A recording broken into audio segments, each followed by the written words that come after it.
Почитувани гледачи, драги пријатели, браќа и сестри. Ја гледате 10-та поред емисија од серијалот на емисија Евангелска вистина под наслов Против доброто на добриот. Отец Ивица, во минатата емисија зборувавме за преображението на Христос. Во оваа емисија зборуваме за една парабола која ја кажува Христос, во која тој се осврнува на историјата на Стариот Завет, но исто така кажува и едно пророштво, тоа е за тоа што ќе се случи со него, и не само со него, туку и по него, со новиот народ, тоа е со црквата. Дали може да им дадеме на гледачите еден краток вовед пред да одиме со текстот? Веќе ти го даде воведот, ама малку ќе го порашириме. Значи, минатата емисија, посветена на преображението, говоревме за еден настан, што се случил пред крунскиот настан, пред смислата зошто со вечниот Логос Божи, Зборот Божи, Синот Божи дошол во овој свет. Тоа е да го спаси овој свет, да го ослободи овој свет од сотонското робство, од злото, гревот, духовната смрт, од смртта, од незнаењето и сето она што доаѓа од злото и од гревот. Пред неговото страдање на крстот, пред откупителната жртва, како што спомна и ти, тој се преобрази, ја откри својата божествена слава. На тој начин им засведочи на апостолите, на Петар, Јаков и Јована, преку нив, на сите останати апостоли, на сите негови ученици до крајот на овој свет, додека тој повторно не дојде. Им засведочи и им покаже и докаже дека тој е вистински Бог, кој стана вистински човек, Богочовек. Тој откри својата божествена слава и ние спомнавме дека на тој настан, на неговото преображение, беа присутни пророкот Моисеј, од Адот, од Шеолот, од светот на оние кои заминале од овој свет, и пророкот Илија, кој е вознесен со тело во духовниот свет, во тие духовни димензии. Пророкот Илија и пророкот Моисеј, како што ни сведочат евангелистите, говорат за Христовото одење во Ерусалим и за она што го реков и пред малку, оној крунски аспект на неговата искупителна месијанска служба во овој свет, неговото страдање на крстот и неговата откупителна жртва и неговото воскресение.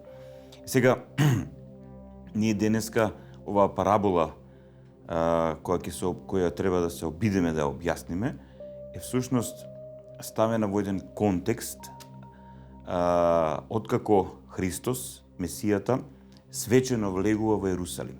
Значи, на тој начин започнува и она последна седмица од неговата месијанска служба во овој свет, кај нас позната како страдална седмица. Значи, тој влегува во Ерусалим, тој свечен вход во Ерусалим, ние го знаеме во овие наши простори како цветници. Денот кога Христос влегува качен на магаре во Ерусалим со своите апостоли и на собраниот народ го пречекува како Месија и му вика Осана, Осана, благословен оној кој доаѓа во името Господово. Сега, откако тој влегува во Ерусалим, откако тој влегува и во храмот, каде што ги растура оние пунктови, како да кажам, на оние кои ги менувале парите и така натаму, и сето она што како трговија се правила во храмот, тој започнува директно да говори со самата духовна и политичка елита кај еврејскиот народ, особено со свештениците во храмот, со закониците, оние кои го толкувале законот, Тора, но и со фарисеите и со садукеите, со сите оние што во тоа време биле елита на еврејскиот народ. Тогаш Христос најдиректно им открива на тие луѓе, на таа елита, кој е тој всушност. И всушност оваа парабола која ние денеска ќе ја обработуваме е всушност дел од 3 параболи. Ние втората ќе ја обработуваме, преку која Христос директно на тогашните лидери, духовни и политички еврејски, преку парабола им ја кажува целата историја на еврејскиот народ. Но им ја говори она трагедија. Трагедија за отпадништвото на водачите на еврејскиот народ, за тие неразумни лозари, кои иако господарот на лозјето ги поставил да принесуваат плодови, но тие наместо да принесуваат плодови, тие ги убивале Божите слуги, а Христос тука убаво го спомна тоа, го кажува и тоа пророштво, дека ќе биде и самиот тој распнат, односно убиен, и тоа надвор од Ерусалим, значи како што и се вели во пророштвото, како што и самиот тој пророкува за себе, тој говори и за тоа, и за своето воскресение, но и говори за тоа како Божјото водство, Божјиот дар да се биде избран народ, ако можам така да се искажам, еврејскиот народ, тој ќе им се одземе и тој благослов ќе биде даден на нов народ. Новиот народ, тоа е црквата. Црквата разбрана како новозаветен народ Божи. Личности од цел свет, значи, кои ќе го прифатат Јешуа за Месија, за спасител на светот. Тоа би било така, накратко. Накратко, да. Драги гледачи, сега одиме со преглед на текстот, а потоа продолжуваме и со анализата. Чујте друга парабола. Имаше еден човек домаќин кој насади лозје, го загради со плот, ископа бунар, направи кула и откако го предаде на лозарите, си замина. И кога наближи времето за берење, тој ги испрати при лозарите своите слуги за да му ги приберат плодовите. Но лозарите, кога ги фатија неговите слуги, едниот го претепаа, другиот го убија, а третиот со камења го засипаа. Тој испрати сега други слуги, повеќе од првите, но и со нив направија исто. Најпосле го испрати при нив својот син велејќи им: ќе се засрамат од синот мој. Но лозарите, штом го видаа син му, си рекоа меѓу себе: ова е наследникот, ајде да го убиеме и да го присвоиме наследството негово. Па како го фатија, го изведоа надвор од лозјето и го убија. А кога ќе дојде господарот на лозјето, што ќе им направи на тие лозари? И му одговорија: злочинците ќе ги погуби, а лозјето ќе го даде на други лозари, што ќе му ги даваат плодовите навреме. А Исус им рече: зар не сте читале во писмото? Каменот што го отфрлиат зидарите стана аголен камен. Тој е од Господа и чудесно е во очите наши. Затоа ви велам дека Царството Божие ќе се земе од вас и ќе се даде на народ што ги принесува неговите плодови. И кој падне врз тој камен ќе се разбие, а тој врз кого падне ќе го здроби. И слушајќи ги неговите параболи, првосвештениците и фарисеите разбреа дека говори за нив. Па гледаа да го фатат, но се плашеа од народот, зашто го сметаа за пророк. Отец Ивица, го слушнавме текстот и мислам дека е најдобро пред да ги анализираме пораките кои Христос ги испраќа во овој текст, да ги дефинираме овие првични метафори кои ги дава, тоест да дефинираме кој е тој човек домакин, што е лозјето, што е плотта, бунарот, плотот, да, оградата. Зашто се метафори сиве овие зборови? Ние говоревме веќе за тој принцип што Месијата го користел како откривање на вистини преку парабола, че на тој начин посликовито својата порака ја споделува со оние што го слушале. Сега, преку оваа парабола, Христос им се обраќа на таму присатните свештеници, законици, фарисеи, седукеи и така натаму. И им вели, имаше еден човек домаќин. Под човек домаќин се подразбира самиот Творец, самиот Бог. Значи, откако човештвото отпадна од онаа состојба за која беше создаден од самиот Творец, ние говоривме за тие нешта во претходните емисии, Светото писмо ни го сведочи тој настан, всушност, нашето отпаѓање од таа состојба, од Царството Божјо, од единството со Бог. Откако човештвото отпадна од таа состојба, од тој квалитет вистина на постоење, нашиот Творец, Елохим, Јахве, Ел Шадај, Отецот наш небесен, тој што е вечниот, промислуваше како овој од него отпаднат свет, потонат во злото, во гревот, да го ослободи од таа отпадната состојба и дел од тој план Божи за спасение на човештвото беше формирање на еден народ. Значи, формирање на народ кој ќе исполнува Божјата волја и Божјата промисла и кој ќе послужи во тој контекст за да преку тој народ по тело дојде со вечниот Син Божи како Месија, спасител на целото човештво. Тој човек домаќин насади лозје, значи тој човек домаќин е Бог, нашиот небесен Отец. Лозјето, тоа е еврејскиот народ, предмалку спомнав избран народ Божи, поточно би било дека Бог го формира тој народ. Значи Бог го формира тој народ. Ако внимателно го читаме ние Светото писмо на Стариот Завет, односно првата книга Битие, првата книга Мојсеева од Петокнежието, од Тора, ќе видиме како од генерација во генерација Бог промислува во однос на тоа да создаде еден народ кој ќе послужи за неговата волја. Тоа конкретно се случува преку Авраам, некаде 2600 години пред Христовото воплотување, пред Христовото доаѓање на овој свет. Авраам, Исак, Јаков, тие се синови Исак, Авраам е татко на Исак, Исак на Јаков. Јаков има 12 синови, од тие 12 синови се 12 племења Израилеви. Потоа, кратко навратување кон историјата на еврејскиот народ, тие како мало племе, скоро 450 години се наоѓаат во Египет, каде што се формираат како еден поголем народ. Од таму, од египетското робство, ги ослободува пророкот Мојсеј.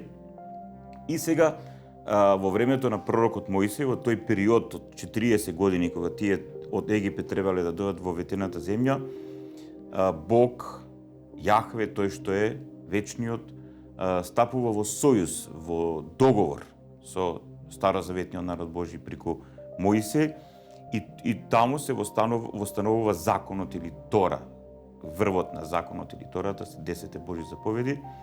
Преку тоа се востановува старозаветното свештенство, значи старозаветното свештенство, шаторот на заветот, значи каде што се принесувале жртви. И се разбира полека се формира тоа е темелот на еврејскиот народ, што како што Бог го промислил, така низ историјата ќе се развива. Сега тука сега кои се тие?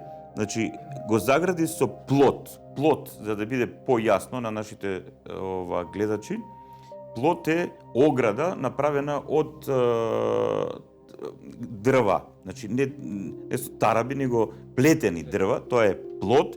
Значи го загради со плот, односно го огради лозјето. Значи старозаветниот народ, Божјевлескиот народ, се разликуваше од останатите народи по законот, по Тора, односно по оние заповеди и модели на живење што Бог му ги дарува и открива на старозаветниот народ Божи, со кој тој сериозно се разликува сите тогашни пагански народи.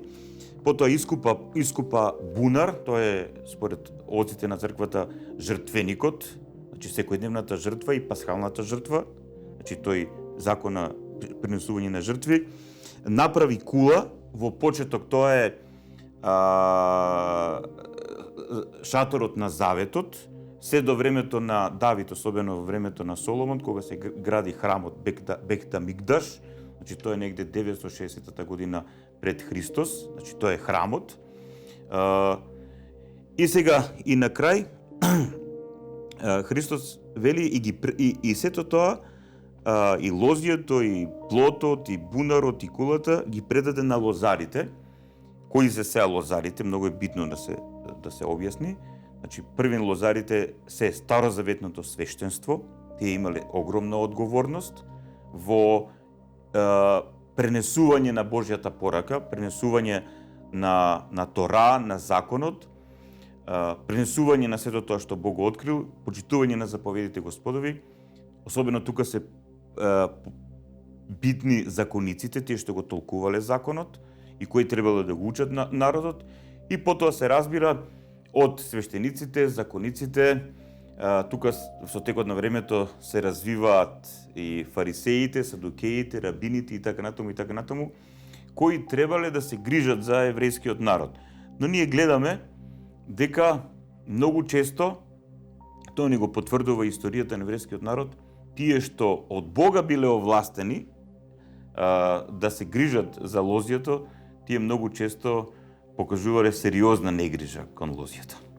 Да, сега исто овој момент мене секогаш ми го пленува вниманието, а тоа е дека и јас кога го читам овој текст, бидејќи Христос многу го кажува сижето, многу го кажува во кратки зборови, а опфаќа еден голем историски период. И сега он зборува за кога дошло времето, тој ги испратил своите слуги и како лозарите, нели едни ги претепале, другите ги убиле, трети со камења ги засипа. И човек, мислам дека на прв поглед, кога го чита овој текст, можеби бидејќи го прелетува текстот, не го доживува толку длабоко тој момент. Дури го доживува како неверно дека се работи за 1000 години. Да. Се 2000 години од Авраам и пред Авраам до Адам се работи за многу огромен временски период. Дури мислам дека човек го доживува целата оваа постапка на лозарите, на свештенството, го доживува како нереално. Зошто сега лозарите би ги убиле слугите Господови, како нели се коси тоа со сите логични закони. Значи први вака.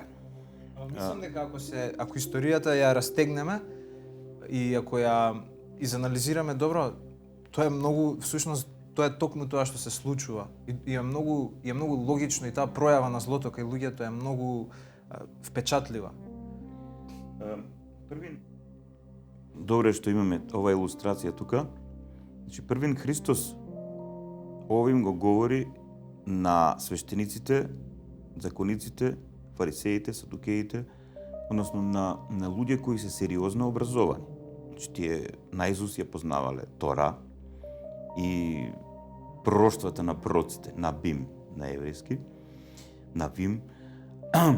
И сега, кога ние ја следиме оваа парабола, ние гледаме како Месијата маестрално, со многу малку зборови, ја кажува суштината на проблемот.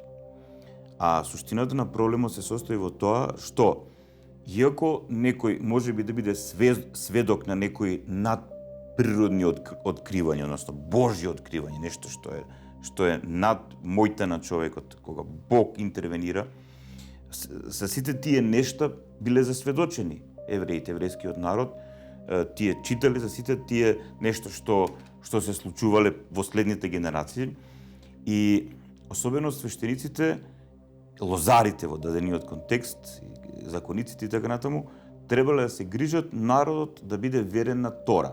Односно да народот да пренесува плод од законот, од исполнување на законот. Но ние гледаме дека тоа не е баш така и затоа Бог испраќа пророци. Реков предмалку на Бим, на еврејски. Значи, ние го користиме тој термин пророк, а конкретно наједноставно може да се каже пратеник или оној кој говори или има авторитет да говори во името на Бог. Значи, тие луѓе имале директен авторитет од Бог.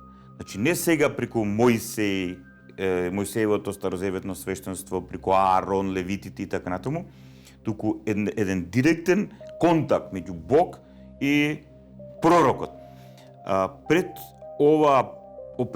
овие параболи, односно пред оваа парабола, конкретно Христос со свештениците, закониците таму говори за тоа со која власт со која власт го говориш. А тој ги прашува, а со која власт го правеше она што го правеше Јован Крстителот? Дали од човек или од Бог? Да. И сега ние гледаме како пророците се директно вдахновувани од Духот Божи, од Светиот Дух. Бог говори во нив, во нивниот ум, говори во нивниот дух. Бог им ја открива вистината. Бог им открива што ќе се случи во еднината. И пророците биле оние слуги во дадениот контекст кои ги праќа господарот на лозјото за да опоменат дека треба да се принесуваат плодови. Дека треба да се принесуваат плодови од животот со вистината и во вистината. Но ние гледаме како Христос вели како реагираат лозарите. Вика, едни од слугите претепаа, други убија, други со камења засипаа. Нас ни е познат животот на пророкот Еремија. Скоро целиот негов живот, особено пророкот Еремија, кој сериозно предупредувал за сите оние отпадништва на еврејскиот народ, бил фрлен во јама, затворен, па потоа и каменуван, убиен, па пророкот Михеј, па таткото на пророкот Јован Крстител Захарија, па Захарија синот на свештеникот Јоди, кој бил затрупан со камења, и го имаме и последниот, како да кажам, мостот меѓу старозаветниот и новозаветниот период, тоа е пророкот Јоханан Крстителот, кој на кого му било исечена главата. Значи, гледаме дека има еден многу интересен момент. Луѓето сакаат, тоа и денеска е актуелен момент, како што било тогаш, така и денеска е актуелно. Луѓето сакаат да се повикуваат на Божјиот авторитет, луѓето сакаат да се повикуваат на Божјото овластување, значи дека имат власт од Бога. Никој не негирал дека тие свештеници и го имале тоа, и не секој од нив у суштина и бил во лошите лозари, но генерално во поголем процент биле тие лоши, неодговорни лозари. Но моментот и акцентот би го ставил на ова. Луѓето сака да се повикуваат на божествениот авторитет, сака да се повикуваат на тоа дека говорат во името на Бог, но најчесто ги спроведуваат своите цели, своите агенди, своите мотиви, своите интереси. И ние тоа го гледаме и ден денес. Ден денес и во новозаветниот народ Божи, во црквата. Значи, ние многу често се соочуваме со тој факт. Лидерите на црквата, патриарсите, папите, епископите, бискупите, презвитерите и така натаму, да се повикуваат на Бог, да се повикуваат на Месијата, на Христос, да се повикуваат на Светото писмо, но најчесто ние гледаме низ историјата и на новозаветниот народ Божи дека се спроведувале некои овосветски цели и интереси.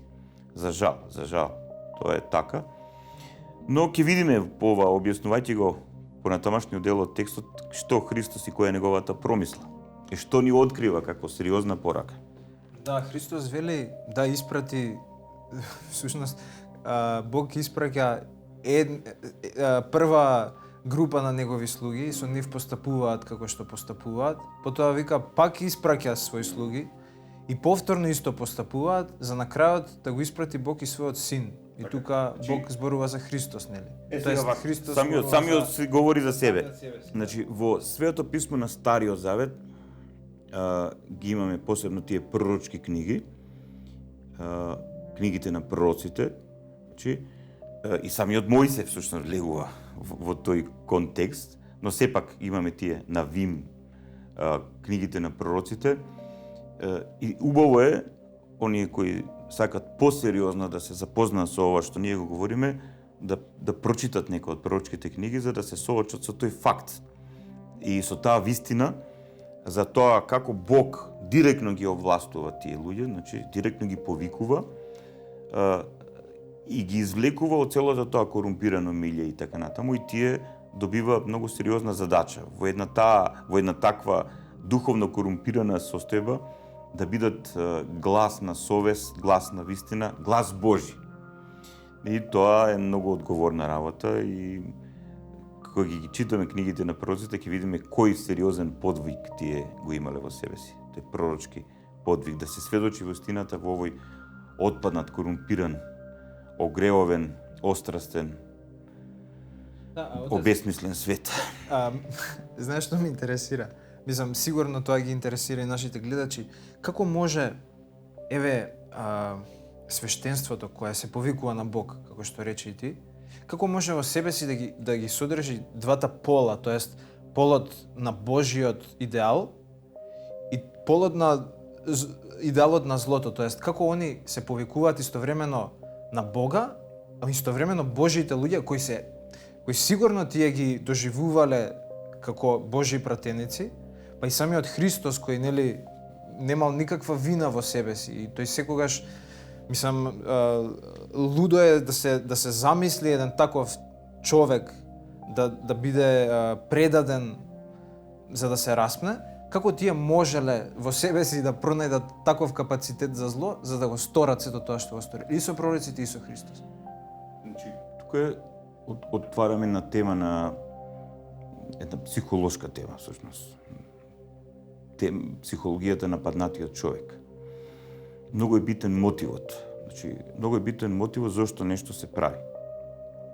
Пример, многу е битен мотивот зашто некој станал тоа што станал, па вклучувајќи во тој контекст и свештеник. Човек кој треба да биде одговорен лозар, да се грижи за Божјото лозје, но битен е мотивот. Не секој од нив имал искрен, чист мотив и ако се нема искрен, чист, посветен мотив, значи, и ако таквите луѓе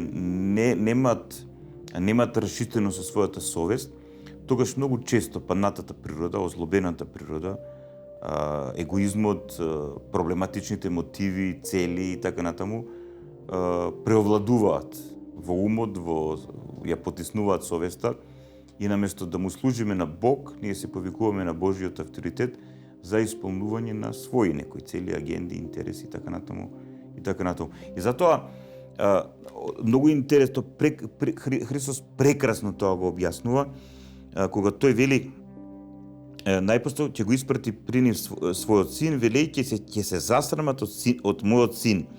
Но лозарите што го видаа син му, си рекоа меѓу себе: ово е наследникот, ајде да го убиеме и да го присвоиме наследството негово. Тоа е всушност најголемото искушение на луѓето кои се занимаваат, ако можам така да кажам, со духовност или духовни вистини. Значи,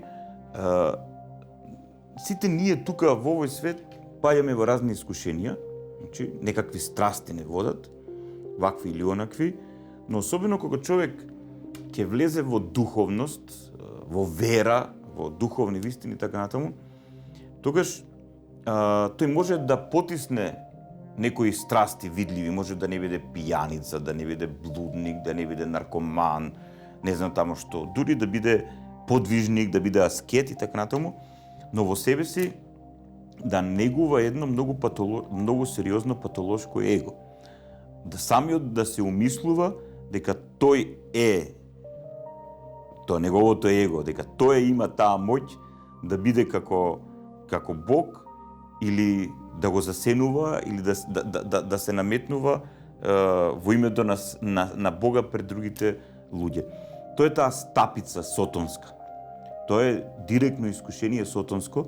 Значи, таквите луѓе, тие во обичниот живот може да изгледаат и многу коректни, те се нешто сериозни, но во нив е самиот сотонски дух на спротивставување, дух на негирање на вистината, дух на спроведување на тотално уништување, дух на тоа да се потисне Бог и да се актуализира својата волја. Тоа го прават они во моментот. Ајде да го убиеме наследникот и тогаш овластувањето, власта ние ќе ја земеме. Значи, нема што повеќе да ни се меша Бог. И многу често, тоа е тој моментот на Израел. Тој борба со Бог. Значи, борба. Ние секој од нас ја има таа борба внатре во себе, затоа што многу често постоењето, вистината за Бог отворено и пречи на нашата падната природа, на нашето его, на нашата суета, на нашите страсти, затоа што самото постоење на Бог ни пречи за исполнување на нашата анархична, односно огревовена слобода.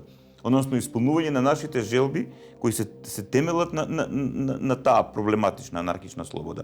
И ајде да го убиеме. Односно, ајде да прогласиме дека Бог е мртов. Ајде да го трнеме Бог од нашето образование, говорам за денешни контексти. Ајде да го трнеме Христос од црквата, ајде да го трнеме Евангелието од животот на верниците. Значи, тоа е тоа. Ајде да го трнеме сето она што е вистина. Или ајде да ја одвоиме црквата од државата, па потоа на црквата да го земеме Христос, од верниците да го земеме Евангелието, да го трнеме Бог сосем од овој свет. И да си направиме Вавилонска кула, односно полека да си направиме принцип на постоење, модел на живење во кој ќе владее сотонскиот дух. Духот на анархичната слобода, односно слобода која се нарекува слобода, всушност е робство, значи робство во името на слободата, заробување преку слободата, тоа е тоа. А тоа е моментот кога се решава да се истисне Бог, да се трне Бог од нашиот живот, да се дилитира се што е Божјо, да се уништи, да се трне. Тоа е тоа. Христос говори за тој момент. Но тој момент не бил само актуелен тогаш во Ерусалим, кога лидерите еврејски се согласуваат и политички и верски се согласуваат да го распнат Месијата, да го распнат оној кој немаше никаков грев во себе си, кој го воскресна Лазара четвородневниот. Сите тие слушнаа за тоа да воскреснеш ти човек кој 4 дена бил мртов. Сите тие еврејски духовни лидери и политички лидери слушале за и за зборовите, и за учењето, и за чудата на Месијата. И се наместо тоа да ги потикне кон славење на Бога, кон поклонување на Бога, кон се посериозно отварање за Божјата вистина, спасителна вистина, тие викат, ајде да го убиеме. Односно, ајде да го трнеме Бог, ајде да го прогласиме Бог за мртов. Тоа е тоа. Тоа е нешто што нон-стоп како сотонски дух, како дух на противење е актуелен, значи актуелно во историјата на целото човештво. А тогаш кулминира, тогаш најсилно кулминира. Интересно е што истовремено овие луѓе и покрај сите тие патолошки пројавувања кај нив, сепак го имаат и судот вграден во самите нив, затоа што нели Христос ги прашува и што ќе им направи лозарот на тие, тоест господарот на тие лозари, и тие самите си го даваат својот суд. Велат, тие овие лозари ќе ги погуби, ќе ги казни и ќе испрати нови лозари. Значи, по-конкретно во 40 стих, а кога ќе дојде господарот на лозјето, што ќе им направи на тие такви лозари? Тие му одговорија. Самите ти? Да. Злочинците ќе ги погуби, а лозјето ќе го даде на други лозари, што ќе му даваат плодови навреме. И навистина тоа се случува.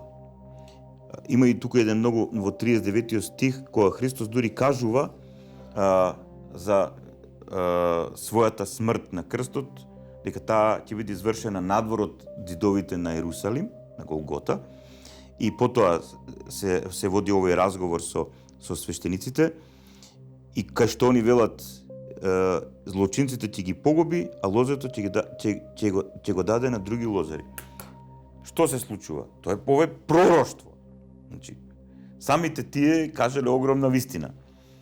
Христос после своето воскресение е 40 дена за своите апостоли, во 40-тиот ден се вознесува, во 50-тиот ден од воскресението на Педесетница апостолите ја примат силата на Светиот Дух и стават и постануваат темел за новозаветниот народ Божи за црквата, и тогаш почнуваат да проповедаат, да сведочат дека Исус е Месија, спасител на светот, и тогаш почнува да се создава новиот народ.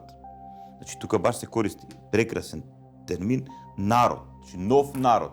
Ако во старозаветниот период има старозаветен народ Божи, во новозаветниот период, значи после Христовата откупителна жртва на крстот и неговото воскресение, после испраќање на Светиот Дух, се формира новозаветен народ Божи.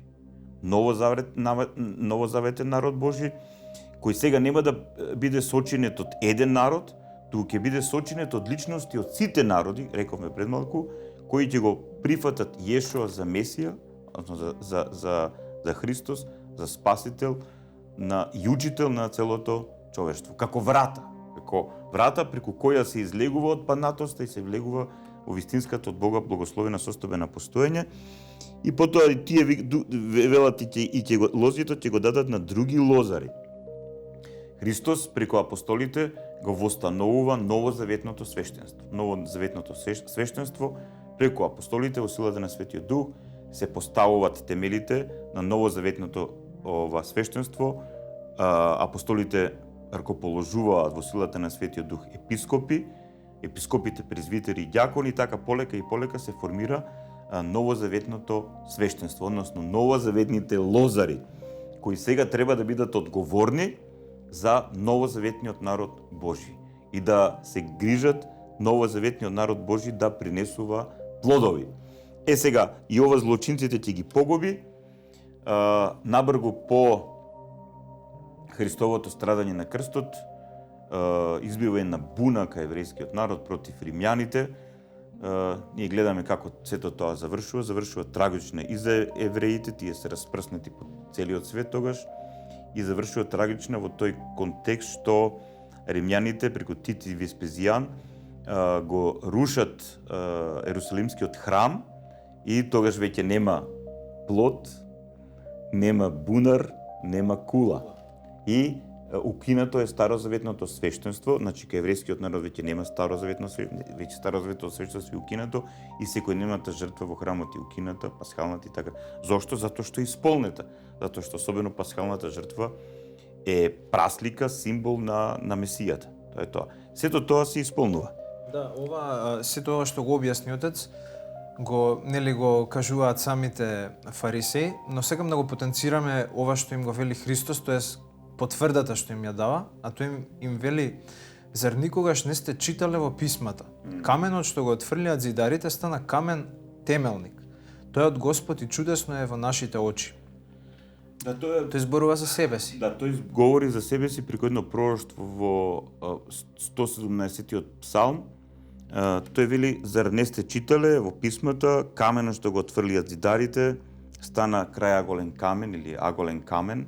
Значи, аголен камен е така камен кој ги држи зидовите на куќата и така го дели како да кажам, ги дели страните, да. И тука гледаме дека Христос прави поделба сега првин во рамките на самиот старозаветен народ Божи. Значи, има представници од старозаветниот народ Божи кои го прифаќаат за Месија, значи Јешуа го прифаќаат за Месија и тие стануваат членови на новозаветниот народ Божи, значи на црквата.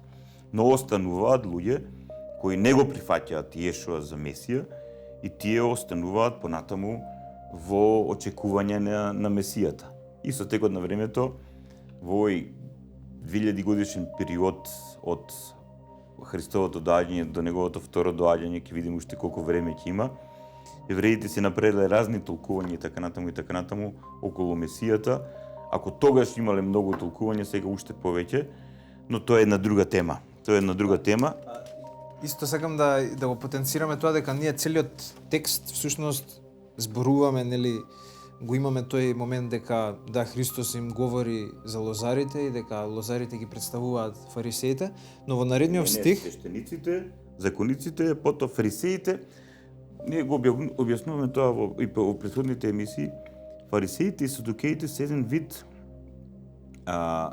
верска секта во рамките на еврејскиот народ.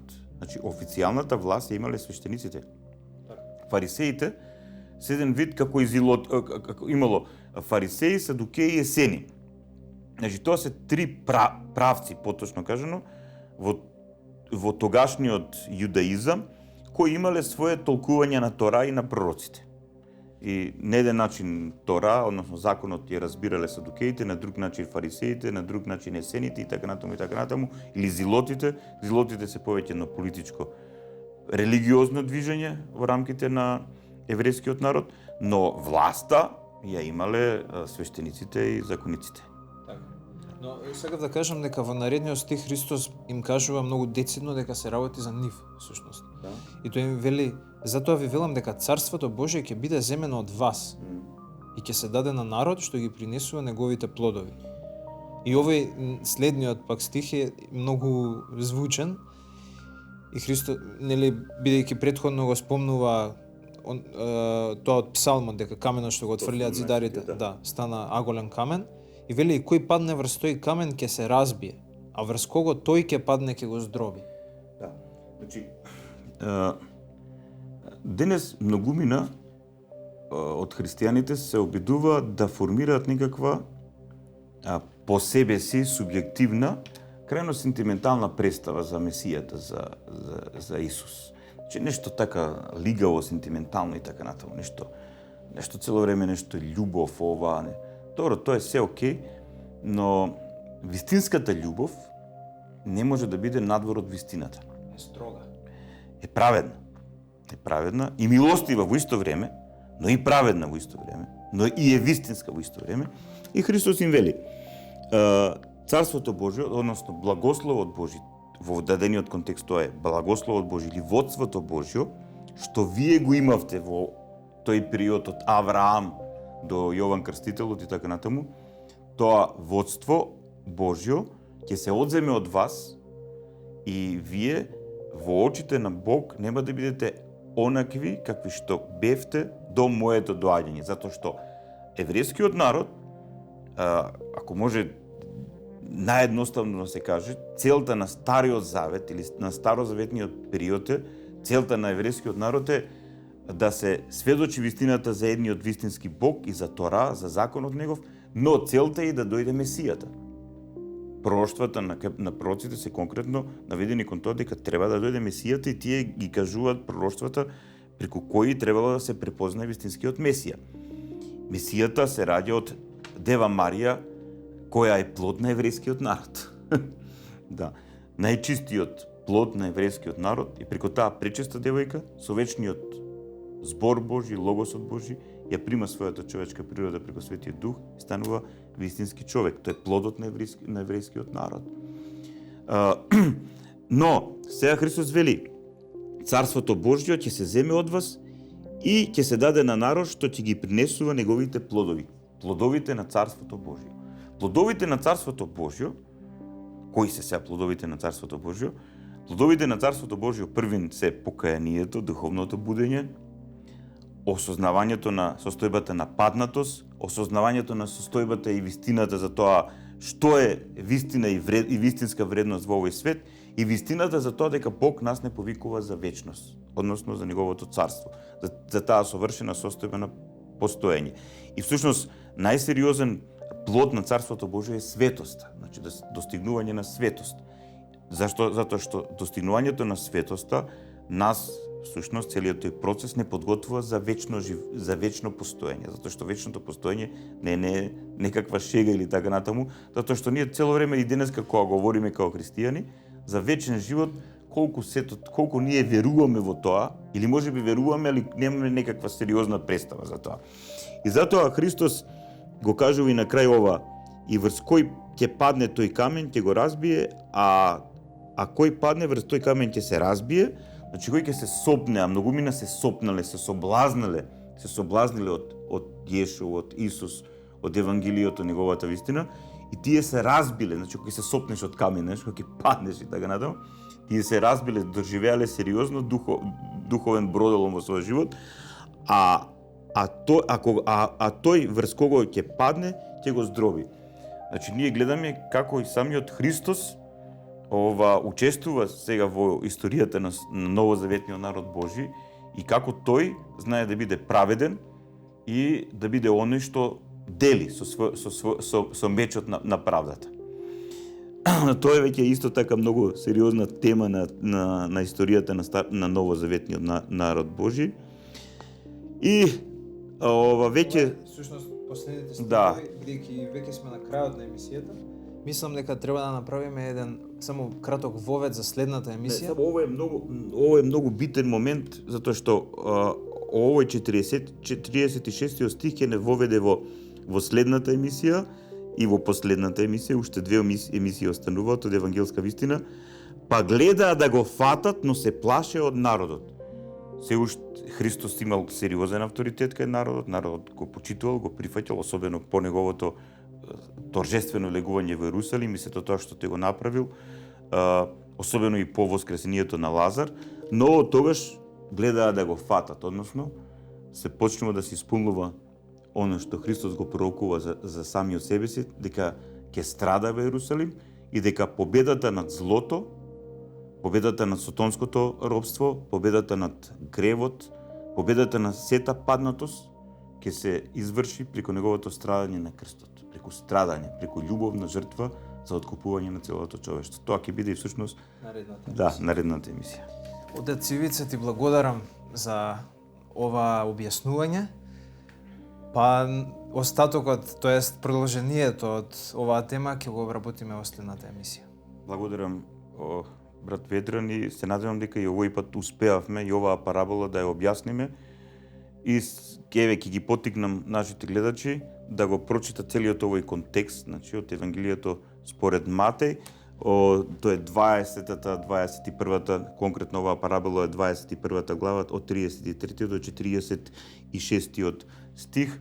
Целиот овој контекст нека го прочитат за позадлабочено истражување, а оваа емисија нека им помогне да разберат што всушност се случило и која е Христовата порака од сето тоа што се случило. Ти благодарам уште еднаш, отец Ивица. Почитувани гледачи, ја гледавте 10-та емисија. Гледајте ни во наредната емисија со наслов Откуп преку крст.